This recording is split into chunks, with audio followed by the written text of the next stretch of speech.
Assalamualaikum warahmatullahi wabarakatuh. Perkenalkan, nama saya Dr. Nur Asyah dari Munte, SST, MT. Saya dosen di Program Studi Agroteknologi Fakultas Pertanian Universitas Medan Area. Saya merupakan salah satu dosen bidang keahlian bioteknologi dan pemulihan tanaman. Pada kesempatan ini, saya menjelaskan terkait pernyataan diri dosen pada wujud kerja Tridharma Perguruan Tinggi atau PDDT UKPT di bidang pengajaran. Mata kuliah yang saya ampu pada saat ini adalah mata kuliah Biokimia Pertanian dengan kode AET 21003. Perkuliahan Biokimia Pertanian ini dilaksanakan pada semester 2 dengan 16 kali pertemuan, di mana 14 kali pertemuan perkuliahan dan 2 kali evaluasi, yaitu ujian tengah semester dan ujian akhir semester. Ujian tengah semester dilaksanakan pada pertemuan ke-8 dan ujian akhir semester dilaksanakan pada pertemuan ke-16. Pada mata kuliah Biokimia Pertanian, mahasiswa akan mendapatkan pembelajaran konsep-konsep dasar tentang 1. Pengertian biokimia, 2. Keberadaan dan jenis gizi pada tumbuhan dan simplisia, 3. Keberadaan dan jenis vitamin pada tumbuhan, 4. Metabolisme sekunder dan screening fitokimia, 5. Senyawa hidrokarbon dan senyawa gugus fungsi, dan ke-6. Asam nukleat. Capaian pembelajaran lulusan prodi yang dibebankan pada mata kuliah Biokimia Pertanian mencakup 1. Menunjukkan sikap bertanggung jawab atas pekerjaan di bidang keahliannya secara mandiri. 2. Menguasai konsep teoritis ipteks serta memformulasi penyelesaian masalah prosedural di industri. 3. Mampu menunjukkan kinerja mandiri, bermutu, dan terukur. 4. Mampu merancang dan menjalankan makalah dan metodologi yang benar, khususnya terkait dari pengembangan bidang ipteks. Pada mata kuliah Biokimia Pertanian memiliki capaian pembelajaran mata kuliah atau CPMK, yaitu 1. Mahasiswa mampu menjelaskan dan mendeskripsikan manfaat ilmu biokimia pertanian. 2. Mahasiswa mampu menggunakan konsep dasar keberadaan gizi dan vitamin pada tumbuhan, metabolisme sekunder hasil screening fitokimia, senyawa hidrokarbon dan senyawa gugus fungsi, dan asam nukleat. 3. Mahasiswa mampu menggunakan penguraian substansi dalam pengembangan jenis-jenis gizi, vitamin pada tumbuhan, metabolisme hasil screening fitokimia dan sifat-sifatnya, senyawa hidrokarbon dan senyawa gugus fungsi, dan asam nukleat. 4. Mahasiswa mampu membuat rancangan penelitian dan metodologi yang benar terkait dengan pengembangan biokimia dalam bidang pertanian dan sifat-sifatnya. Poin-poin penilaian perkuliahan saya paparkan dalam kontrak perkuliahan pada pertemuan pertama, antara lain kehadiran 10%, tugas 50%, UTS 15%, dan UAS 25%. Adapun referensi yang digunakan pada mata kuliah ini yaitu 1.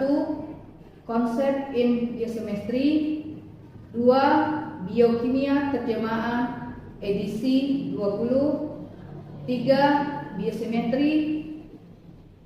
4. Standard for fats and oils. 5. Minyak dan pangan. 6. Pelatihan budidaya, jarak pagar dan pembuatan biodiesel. 7. Biokimia, metabolisme, energi, karbohidrat dan lipid. 8. The enzymes. 9. Dasar-dasar biokimia. 10. Word oilseeds, chemistry, teknologi and utilism. 11. Baileys, industrial, oil and fat product. Dalam perkuliahan mata kuliah biokimia pertanian, saya melakukannya dengan menerapkan pengajaran dengan cara delivery, interaction, assessment atau disingkat dengan DAA. Delivery yang saya terapkan dalam perkuliahan ini yaitu saya menyiapkan dan menjelaskan materi dengan baik dengan memanfaatkan berbagai fasilitas teknologi seperti PowerPoint, video, simulasi, dan media pembelajaran lainnya yang untuk memudahkan dan mendukung mahasiswa agar dapat memahami materi yang akan saya sampaikan. Interaction yang saya terapkan pada saat perkuliahan yaitu saya memberikan ulasan dan pertanyaan kepada mahasiswa tentang materi pembahasan sebelumnya dan memberikan kesempatan kepada mahasiswa untuk menanggapinya dan diskusi agar dapat tercapainya pembelajaran perkuliahan mata kuliah biokimia pertanian. Assessment yang saya terapkan pada saat perkuliahan yaitu memberikan pretest sebelum perkuliahan dan post-test setelah memberikan perkuliahan dan serta beberapa tugas-tugas yang terstruktur yang direncanakan seperti kuis, menyelesaikan kasus, membahas artikel dengan tujuan agar dapat mengukur kemampuan mahasiswa dalam menerima materi pembelajaran secara aktif. Demikianlah paparan 3 aspek pembelajaran yang saya lakukan dalam perkuliahan mata kuliah biokimia pertanian. Selanjutnya, saya akan menampilkan proses pembelajaran secara luring di kelas pada semester 2 dengan mata kuliah biokimia pertanian. Selamat menyaksikan. Assalamualaikum warahmatullahi wabarakatuh dan selamat siang semuanya adik-adik mahasiswa Ibu. Apa kabar semuanya hari ini? Minggu lalu kita sudah melaksanakan UTS dan hari ini pertemuan kita adalah pertemuan ke-9 untuk melanjutkan perkuliahan kita. Sebelumnya, marilah kita berdoa masing-masing. Doa dimulai.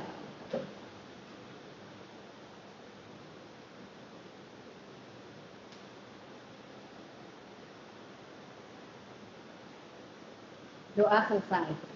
Oke, bagaimana kemarin hasil ujiannya? Alhamdulillah. Yakin ya? Sudah bisa kemarin? Kira-kira dari yang pertemuan kita pertama sampai yang ke-7 sudah kita lalui dan kita sudah melaksanakan ujian tengah semester kemarin. Nah, mudah-mudahan hasilnya semuanya mendapatkan nilai yang sangat memuaskan.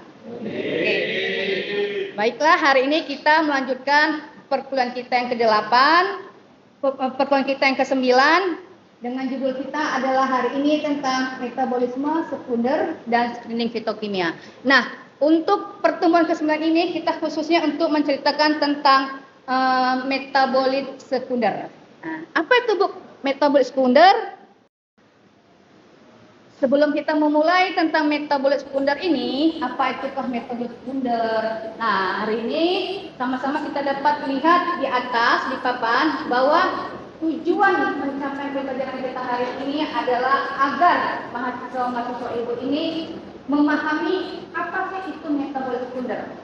Nah, di dalam metabolit sekunder sendiri itu nantinya ada tentang metabolit primer. Jadi nanti adik-adik diharapkan paham apa sih metabolit sekunder, apa itu metabolit primer, dan perbedaannya. Dan yang kedua, pencapaian pembelajaran kita hari ini diharapkan adik-adik semua, mahasiswa ibu semua hari ini dapat memahami, mengetahui apa-apa saja senyawa yang terkandung, yang tergolong di dalam metabolit sekunder. Nah, sudah dapat dilihat di mana katanya sama-sama kita lihat. Di mana katanya adalah metabolit sekunder primer itu apa? Metabolit sekunder primer itu dia merupakan metabolisme antara. Sementara untuk metabolisme itu adalah sekunder adalah merupakan jalur dari metabolisme dari si primer.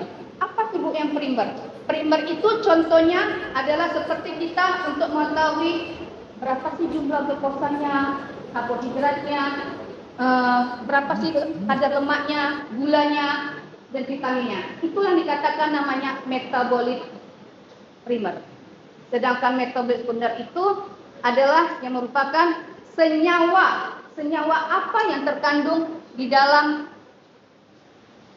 bagian tumbuhan.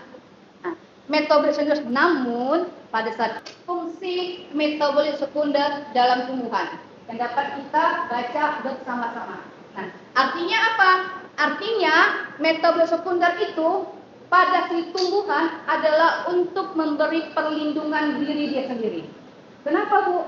Karena tumbuhan juga harus bisa memberi perlindungannya pada tubuhnya dia sendiri. Sama seperti kita manusia, yaitu dapat melindungi dari gangguan luar. Jadi metabolit sekunder tadi apa aja Bu senyawanya? Senyawanya ada 6, yaitu ada alkaloid, flavonoid, steroid, tannin, terpenoid. Kemudian ke-6 senyawa ini berfungsi melindungi dirinya. Ini senyawa-senyawa metabolit sekunder ini terletaknya ada pada seluruh bagian tumbuhan.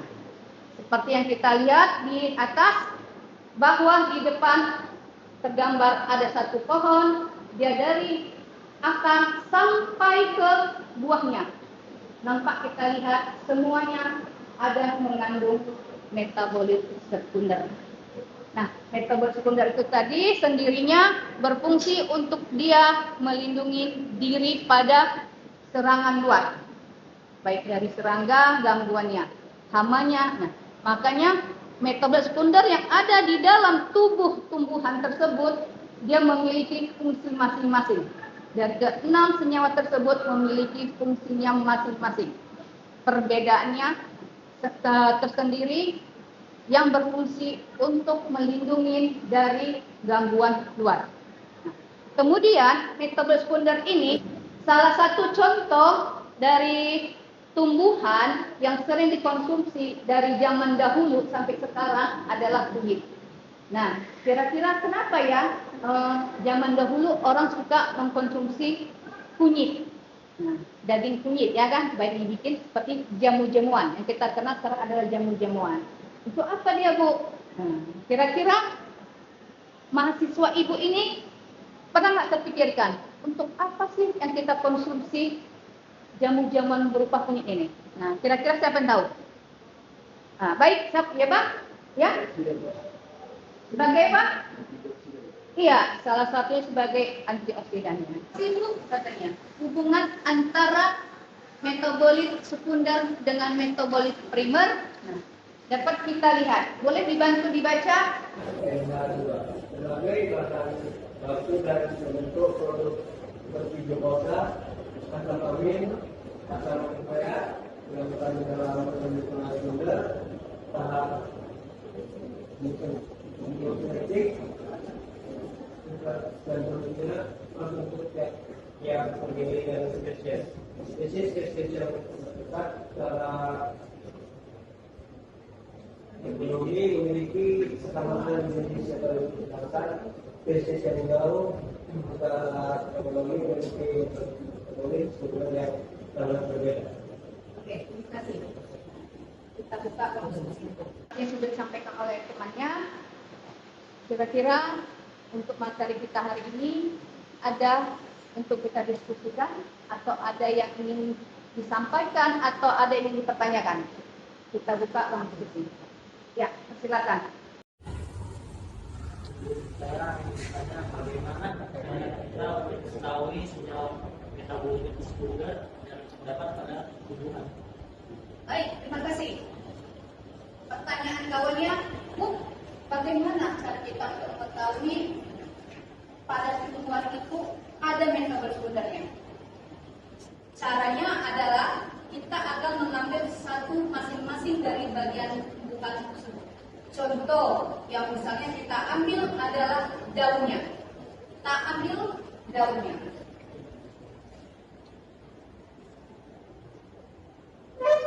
Ya, nah daunnya ini kita ambil, kemudian kita bersihkan, kemudian dia dikeringkan, kemudian kita buat dia menjadi tepung halus atau disebut dengan bahasanya simplisia. Ya, tujuannya adalah membuat dia menjadi simplisia. Untuk apa ini, Bu? Untuk agar partikel-partikelnya yang sudah halus dapat dia keluar, mengeluarkan senyawa pada dirinya itu. Oh, aku punya ini di dalam tumbuhanku, pada tubuhku. Oh, pada daun ini, inilah senyawaku. Itulah tujuannya. Nah, dengan cara bagaimana? Dengan uji namanya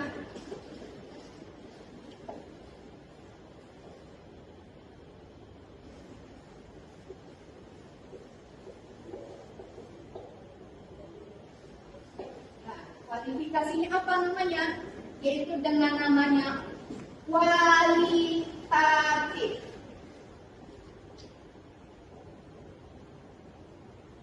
Namanya adalah uji kualitatif. Apa itu uji kualitatif? Uji kualitatif adalah uji dasar. Uji untuk mengetahui keberadaannya. Uji untuk mengetahui positif negatifnya saja. Bagaimana caranya, Bu? Setelah dilakukan, dia akan diberi satu regen yang menentukan bahwa aku adalah senyawa A, bahwa aku adalah senyawa B, bahwa aku adalah senyawa C. Masing-masing regen mempunyai fungsi masing-masing untuk menentukan diri dia, untuk menentukan senyawa dia, atau menentukan keberadaan dia.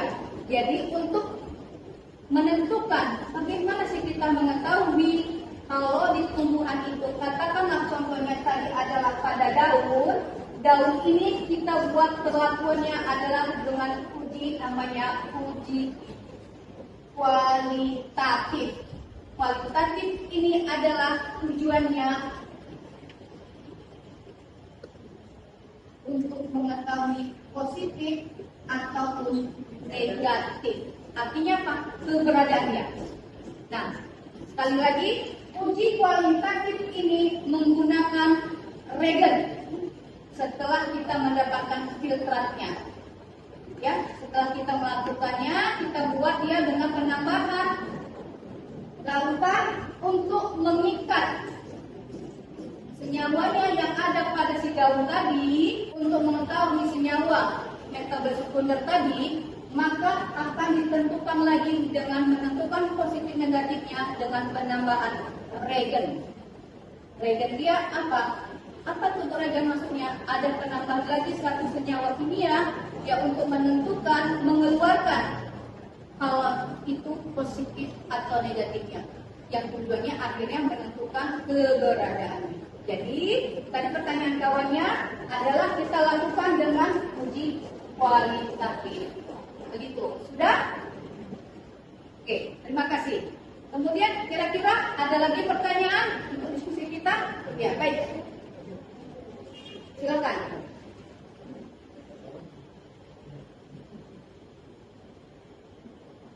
Bu, apakah setiap jenis tumbuhan menghasilkan senyawa metabolisme? Oh, baik, terima kasih. Pertanyaannya sebenarnya tadi sudah ada singgung ya di teori pengantar tadi. Kalau semua tumbuhan pasti ada namanya senyawa metabolisme. Semua tumbuhan ada dari akar sampai ke buahnya. Namun jumlah keberadaan senyawa tersebut tidaklah sama dari satu bagian tubuh si tumbuhan tersebut dengan satu bagian yang lain. Artinya apa? Misal, kalau kita tadi sudah uji di daun tadi, katakanlah ini kita ambil dari tumbuhan jambu biji kelutuk. Kenal? Dengan tumbuhan jambu biji kelutuk? Kenal. Kita ambil daunnya sebelum kita ke situ. Pernah dengarkah daun jambu biji kelutuk ini dapat mengobati penyakit? DBD, penyakit diare, perut. Ya. Daun biji dapat membantu mengurangi diare. Ya. Nah, jadi daun biji ini ternyata apa yang bisa membuat dia membantu kita dalam pengobatan diare? Ternyata ada senyawa metabolis sekundernya. Setelah diuji, ternyata yang terdapat hanya 3 senyawa. Nah, setelah diuji kembali, ternyata dari akarnya si pohon jambu biji bisa terjadi yang mengandung 4 misalnya. Nah, kira-kira berapa Bu setelah diuji bisa jadi 2? Di batangnya Bu, oh mungkin di batang 6, semua keluar. Artinya apa dengan pertanyaannya? Apakah semua tumbuhan itu memiliki senyawa metabolis sekunder? Memiliki. Jawabannya memiliki. Benar. Bu, apakah harus ada kesamaan dari akar sampai buahnya? Tidak. Karena tadi dia semua menyebar. Ya kan? Bagaimana tadi tentang ilmu tanah, ya kan? Kalian sudah masuk ke perkuliahan tentang ilmu tanah. Bagaimana penyebarannya itu agar dia dapat merata dia sampai ke buahnya. Nah, itulah tujuannya. Nah, setelah sudah merata, ternyata setelah di biokimia, setelah diuji, dia terdapatlah beberapa senyawa metabolis sekunder yang ada pada tumbuhan. Bu, apakah setiap tumbuhan harus sama? Tidak.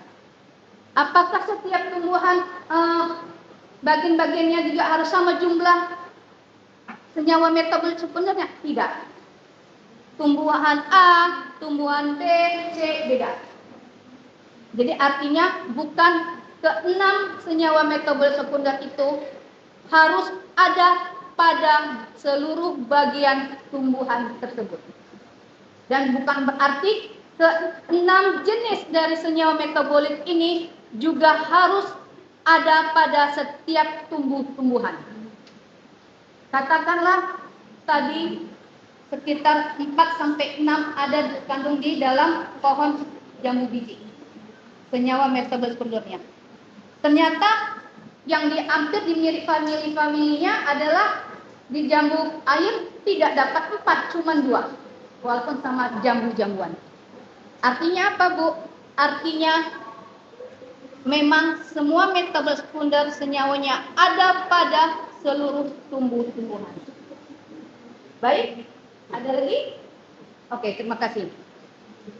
Untuk satu pertanyaan lagi diskusi kita atau ada yang mau disampaikan sebelum kita tutup? Baik.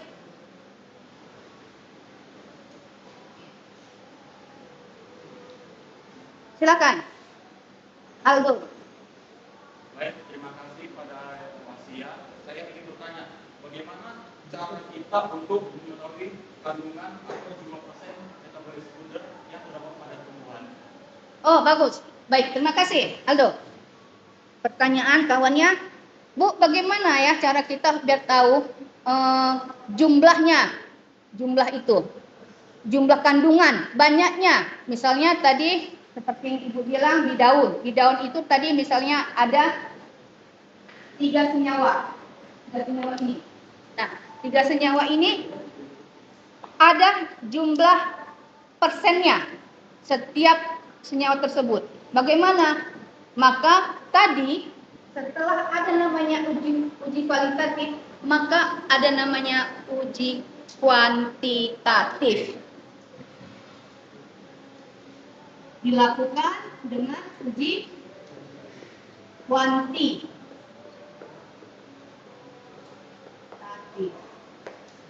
Apa artinya kuanti? Kualitasnya kan, jumlahnya, bobotnya. Nah, dengan uji kuantitatif. Ini untuk mengetahui berapa banyak dia terkandung senyawa itu. Masing-masing senyawa yang terdapat pada tumbuhan. Contohnya tadi kita masih menggunakan daun. Daun tadi. Misal kalau tadi daun tadi ada 3 senyawanya, berarti setelah diuji dengan menggunakan filtrat dari hasil ekstraksi yang diuji atau diinjekkan ke dalam namanya alat GCMS. Apa tuh GCMS, Bu? Gas Chromatography Mass Spectrometry. Satu alat canggih yang sudah tinggal kita injek aja hasil filtratnya sekitar 3 cc atau 3 mili paling banyak. Sudah kita tunggu hasilnya, sudah dia akan membaca, memberikan hasil. Oh, sekian. Hasilnya untuk alkaloid sekian. Flavon sekian. Nah, jadi untuk menentukan kandungannya atau jumlah besarannya senyawa metabolit sekunder yang terkandung pada tumbuhan tersebut, contohnya dalam hal ini adalah daun, dapat diuji dengan melakukan namanya uji kuantitatif, yaitu dengan menggunakan alat yang namanya GCMS. Hanya GCMS aja kah, Bu? Tidak. Ada beberapa alat yang dapat untuk menguji keberadaan jumlah dari senyawa metabolit sekunder yang terdapat pada sampel. Apalagi, Bu, alatnya? Bisa menggunakan namanya FPIR, bisa menggunakan UV-Sievert.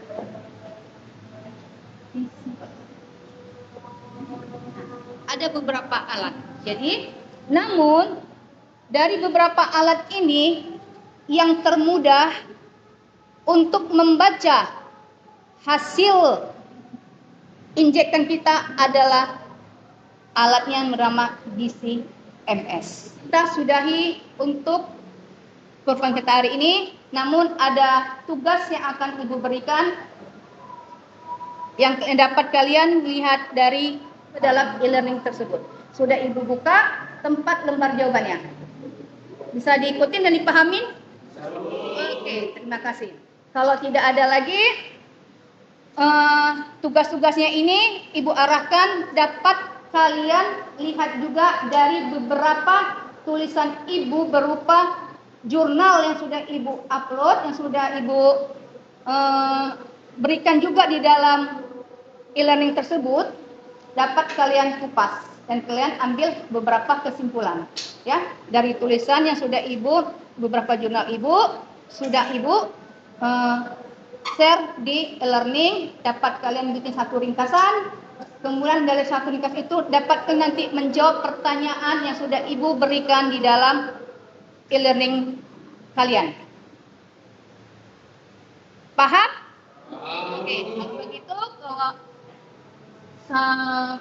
Ibu tutup. Atau ada pertanyaan lagi? Oke, cukup. Bagus. Oke, kalau begitu Ibu tutup. Terima kasih atas pertemuan kita hari ini dan partisipasinya. Tetap jaga kesehatan, tetap semangat. Billahi taufiq wal hidayah. Wassalamualaikum warahmatullahi wabarakatuh. Dan sampai ketemu insyaallah di minggu depan.